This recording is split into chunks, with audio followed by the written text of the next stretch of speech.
Why me? I can't get caught. Not like this. I've got to find someone to pin this on. Someone like him. I'll make it look like he did it.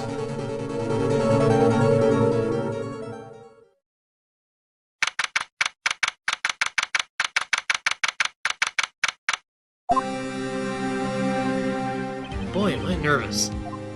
Right! Oh, hiya, Chief. I'm glad I made it on time. Well, I have to say, Phoenix, I'm impressed.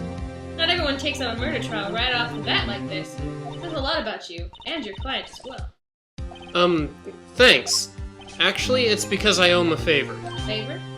You mean you knew the defendant before this case? Yes. Actually, I kind of owe my current job to him. He's one of the reasons I became an attorney. Well, that's news to me. I want to help him out any way I can. I just really want to help him. I owe him that much. It's over! My life, everything, it's all over! Isn't that your client screaming over there? Yeah, that's him. Death, despair, oh, I'm gonna do it, I'm gonna die! Sounds like he wants to die. Yeah. Nick! Hey there, Larry. Dude, I'm so guilty. Tell them I'm guilty. Give me the death sentence, I ain't afraid to die. What? What's wrong, Larry? Oh, it's all over. I'm finished. Finished! I can't live in a world without her. I can't! Who took her away from me? Nick, who did this? Oh, Nick, you gotta tell me. Who took my baby away? The person responsible for your girlfriend's death? Newspapers say it was you. My name is Phoenix Wright. Here's the story. My first case is a fairly simple one. A young woman was killed in her apartment. The guy they arrested was the unlucky sap dating her, Larry Butts, my best friend since grade school. Our school always had a saying, when something smells, it's usually the butts. In the 23 years I've known him, it's usually been true. He has a knack for getting himself in trouble. One thing I can say though, it's usually not his fault. He just has terrible luck. But I know better than anyone that he's a good guy at heart. That, and I owe him one, which is why I took the case, to clear his name. And that's just what I'm going to do.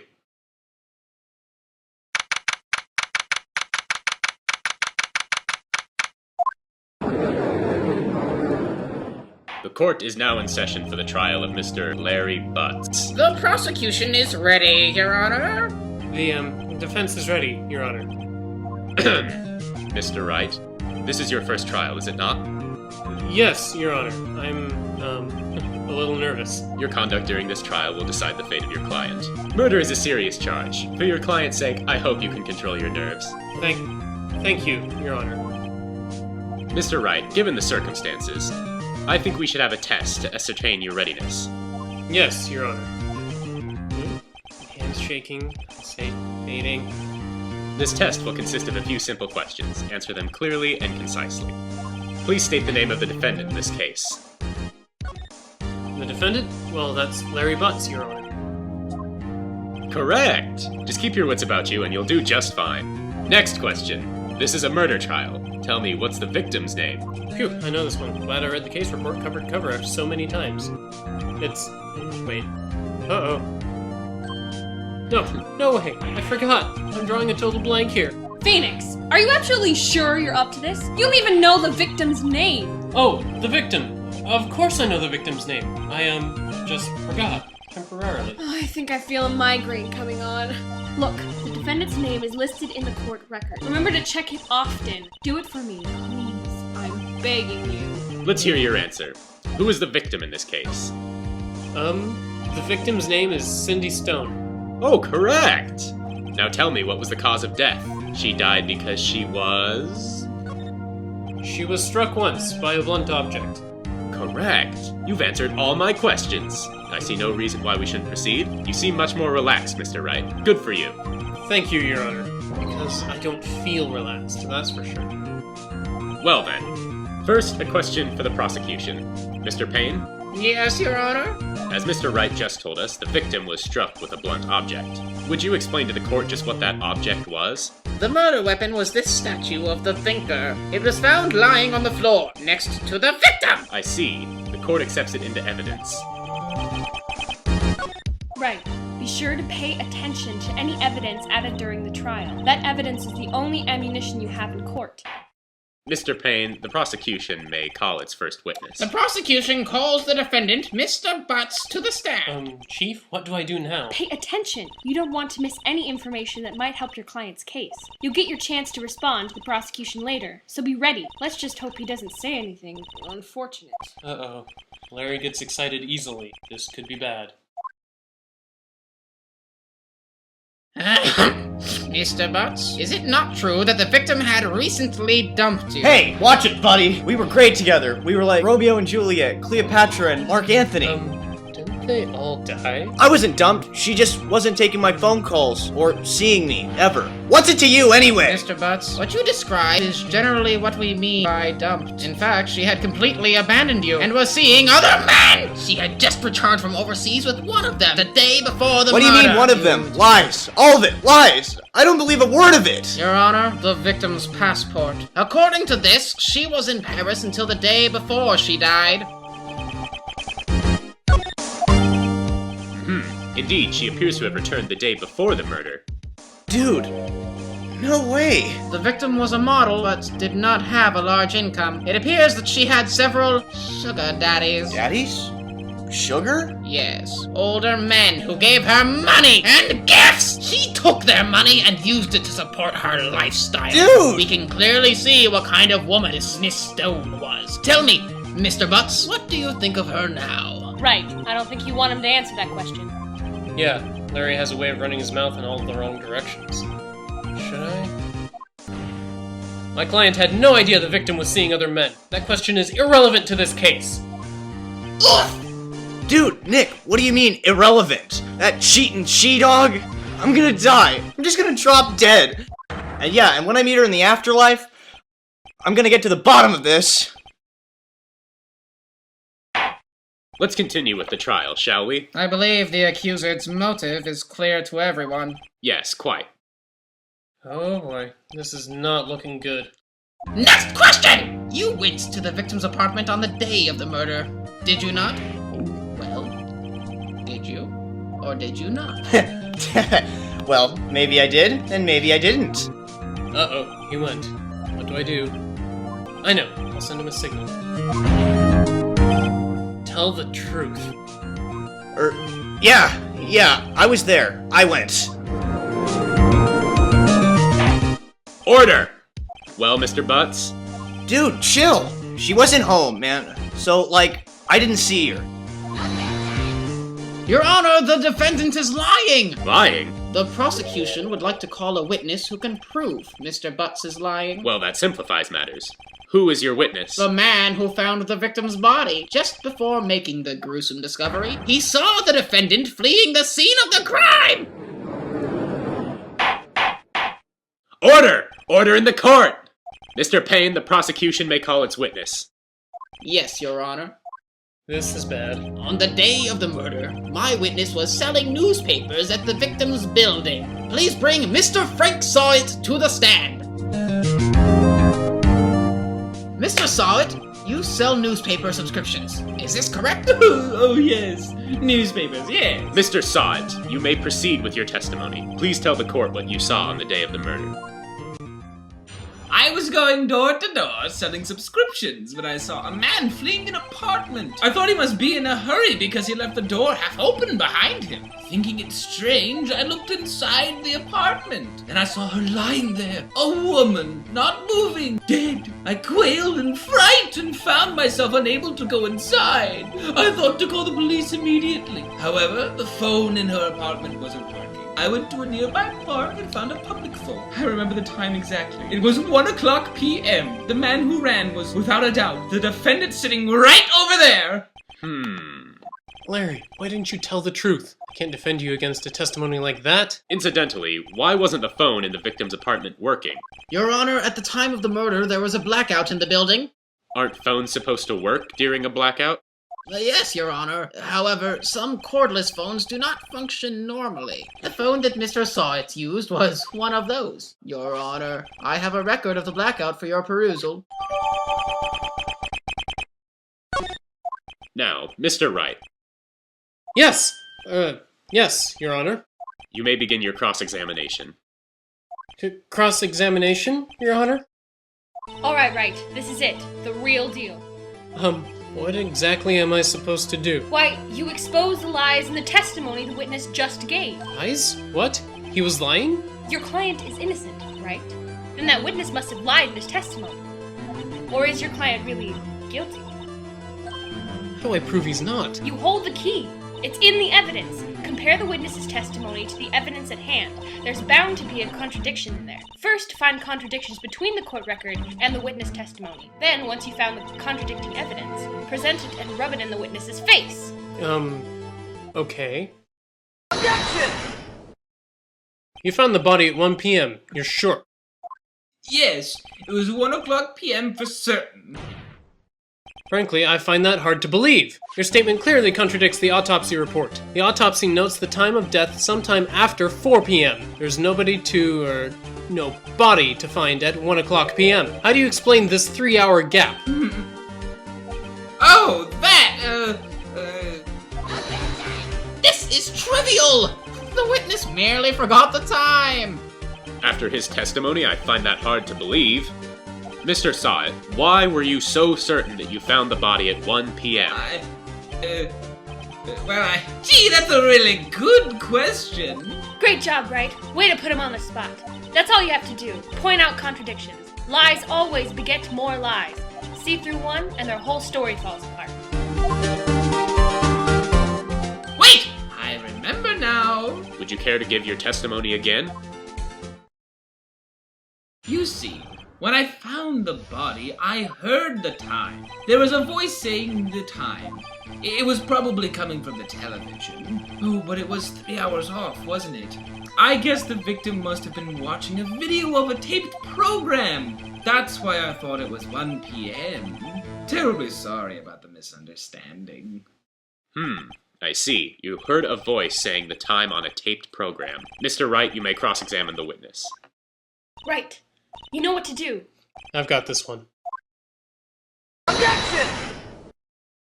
Hold it right there. The prosecution has said there was a blackout at the time of the discovery. And this record proves it. You couldn't have heard a television. Or a video. Well... The defense has a point. Do you have an explanation for this, Mr. Sawit? No, I find it quite puzzling myself, quite. Wait, I remember now. Mr. Sawit, the court would prefer to hear an accurate testimony from the very beginning. These constant corrections are harming your credibility. That, and you seem rather distraught. My apologies, Your Honor. It must have been the shock of finding the body. Very well, Mr. Sawit. Let's hear your testimony once more, please. Actually, I didn't hear the time. I saw it. There was a table clock in the apartment. Was it there? Yeah, the murder weapon. The killer used it to hit the victim. That must have been what I saw. You saw a clock. I guess that would explain it. The defense may cross-examine the witness. Gladly. Objection! Wait, just a moment. The murder weapon wasn't a clock. It was this statue. How is this supposed to be a clock? You with your objections and your evidence. Just who do you think you are? Just answer the question, Mr. Sawit. Hey, I saw it there, okay? That's a clock! Your Honor, if I may... Yes, Mr. Payne? As the witness stated, the statue is indeed a clock. The neck is a switch. You just tilt it and it says the time out loud. As it doesn't look like a clock, I submitted it as a statue. My apologies. I see. So the murder weapon was a table clock after all. Well, Mr. Wright, it appears that the witness's testimony was correct. This is a clock. Do you have any problems with his testimony now? Your Honor, there is a gaping hole in this witness's testimony. The only way he could have known the weapon was a clock is to hold it in his hand. Yet the witness testified that he never entered the apartment. Clearly a contradiction. Indeed. The witness knew it was a clock because You're lying! You were inside the apartment on the day of the murder. Oh yeah? Prove it! Prove I went in there! I'll do better than that. I can prove you were the one who killed her. You struck her with the clock. and the shock of the blow triggered the clock's voice. That was the sound you heard. Order in the court! Intriguing. Please continue, Mr. Wright. Yes, Your Honor. Mr. Sott, the sound must have left quite an impression on you. Understandable, since the murder weapon spoke just as you hit the victim. That voice was burned into your mind. That's why you were so certain about the time. What's the meaning of this? This is all baseless conjecture. Baseless. Just look at the witness's face. Would the witness care to elaborate? Did you strike the victim with the clock? That day? I never! Look, the clock, I heard. No! I saw. Shut up! I hate you! It was him, I tell you! I saw him! He killed her, and he should burn! Burn! Give him death! Order in the court, I say! Your Honor, a moment, please. There isn't a shred of evidence supporting the defense's claim. Mr. Wright, Your Honor, you claim the sound the witness heard came from the clock. Do you have any evidence?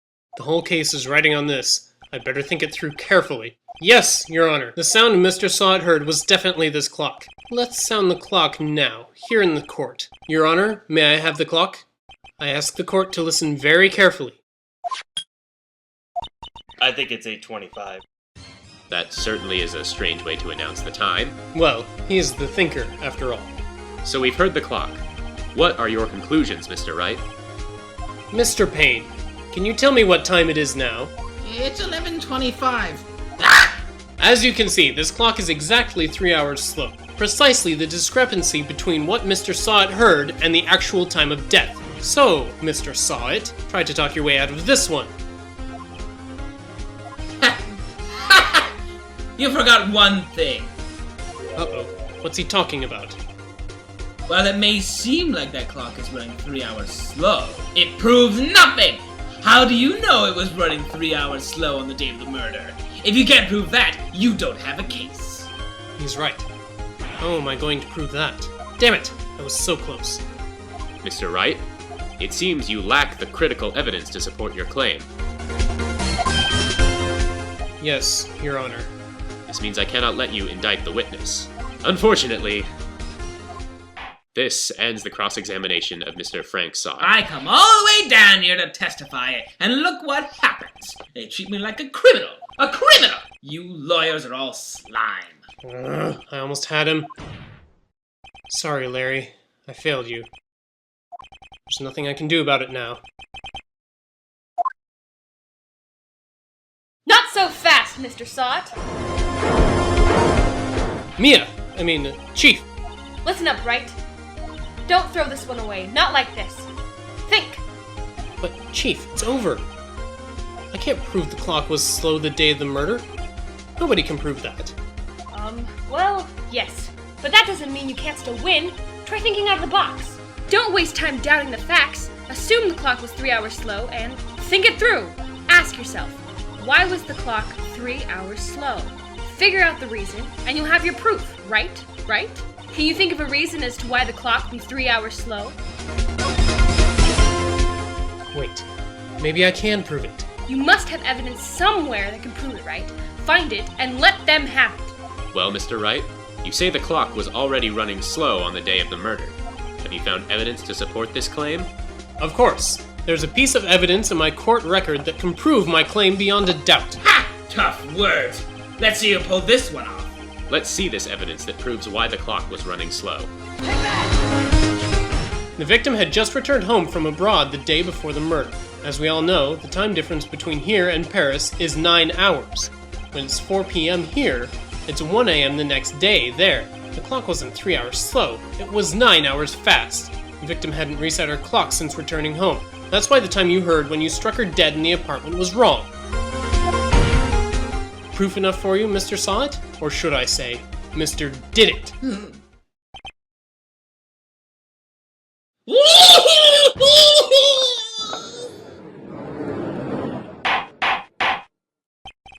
Order! Order, I say! Well, This case has certainly turned out differently than we all expected. Mr. Payne, your client, He was arrested and has been taken away, Your Honor. very well. Mr. Wright, Yes, Your Honor. I have to say I'm impressed. I don't think I've ever seen someone complete a defense so quickly and find the true culprit at the same time. Thank you, Your Honor. At this point, this is only a formality, but this court finds the defendant, Mr. Larry Butts.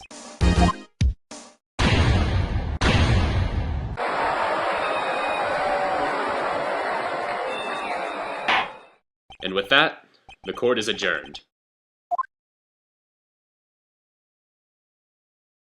Turns out that Frank saw it was a common burglar, posed as a newspaper salesman to check and see when people were out of the house. That day, when Larry went to her apartment, the victim wasn't home. After he left, Mr. Sot let himself in to do his dirty work. While he was searching her place, the victim returned. Flustered, Mr. Sot grabbed the nearest blunt object he could find.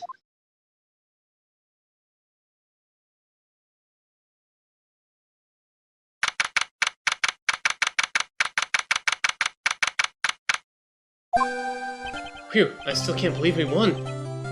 Right! Good job in there. Congratulations. Thanks, Chief. I owe it all to you. Not at all, not at all. You fought your own battles in there. It's been a while since I've seen a trial end on such a satisfying note. Never seen the Chief looking this happy. If she's this glad, imagine how Larry must feel. My life is over. Larry, you're supposed to be happy. What's wrong here? Aw, Nick. Don't worry about me. I'll be dead and gone soon. Good. Wait, no, I mean, bad. Bad, bad, bad! Larry, you're innocent. The case is closed. But my Cindy Windy's gone, man. Gone forever. Larry, she was a... No, never mind. Congratulations, Harry. Harry? Yes, you. I can practically see the headlines now. Harry Butts, innocent. Thanks. I really owe you one. I won't forget this, ever. Let's celebrate. Dinner, movie, my treat. Oh no, I couldn't. Hey, I was the one who got you off the hook. Oh, hey. Here, take this. It's a present. A present? For me? Wait, wasn't this the evidence that... Actually, I made this clock for her. I made one for her and one for me. Really? You? You made this? Well, thank you. I'll keep it as a memento. Yo, Nick. Can you believe it? I was into that chick. And she was just playing me for a fool. Don't that make you want to just cry? Larry. Are you so sure? Excuse me? I think she thought of quite a lot of you, in her own way. Nah, you don't gotta sympathize with me. It's okay. Oh, I'm not just sympathizing. Really. Isn't that right, Wright? Don't you have something to show your friend? Something that proves how much she felt about him? Huh? Oh yeah, right. What the heck is she talking about?